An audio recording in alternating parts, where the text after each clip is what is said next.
Combien de projets sur la communauté vous avez financé au travers de ce dispositif? Au travers du dispositif Girardin, je ne sais pas, je pense qu'on est au moins à 600-700 dossiers financés par le dispositif Girardin. Depuis 2011. Qui existe depuis 2011. Un dispositif qui dure 5 ans.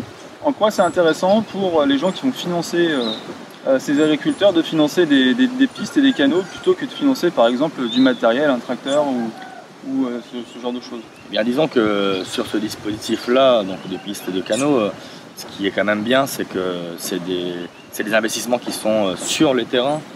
Donc on est quand même en Guyane, un territoire qui est très sécuritaire parce qu'on n'a pas de cyclone, on n'a pas de tremblement de terre, ouais. On n'a pas de raz-de-marée, on n'a pas de volcan. Donc c'est très stable. C'est d'ailleurs pour ça que nous avons une grosse base de lancement spatial sur la Guyane. Ouais. C'est aussi pour ça. Donc ça garantit un petit peu la sécurité de cet investissement-là. Il ne va pas disparaître. Il est posé sur un terrain il est posé sur un terrain, donc les gens s'en servent tout le temps, en permanence. Donc ouais. Ils ont une obligation de toute façon de l'entretenir, ne serait-ce que pour eux-mêmes déjà s'en servir. Et sur l'espace des 5 ans, c'est un investissement qui ne va pas disparaître tout de suite. Donc l'investissement, il est quand même, on ne va pas dire plus sûr parce qu'il y a toujours un risque, mais on minimise le risque en faisant ce type d'investissement. On minimise considérablement le risque, tout à fait, parce qu'on n'a pas de risque de vol, on n'a pas de risque de panne, on n'a pas de risque qu'il s'en aille ou quoi que ce soit, donc on est vraiment sur des garanties, ça offre des garanties beaucoup plus importantes et ça minimise considérablement les risques, tout à fait. Donc si on peut résumer par rapport à ce qu'on propose sur domcomagricole.fr, il y a des demandes des agriculteurs qui sont faites, qui vous appellent directement, qui vous aident à faire les dossiers de défiscalisation, à les conseiller, et on va proposer ensuite le projet en ligne et ce projet sera suivi donc, durant ces 5 années d'exploitation.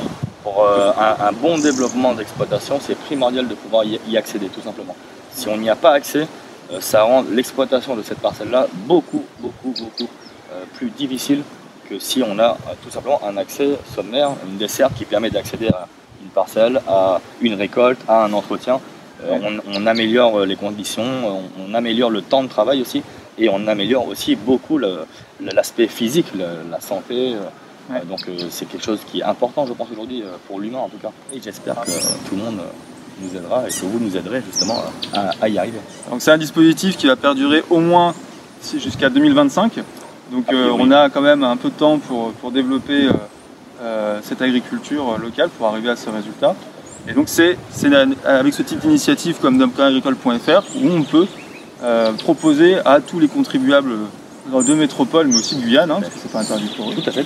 De venir investir et de défiscaliser une partie de leur impôt directement sur ce type de projet. Tout à fait, sur les exploitations agricoles de Guyane. Merci Fabien. Très bien, merci. Et j'espère à très bientôt. À très bientôt, au revoir.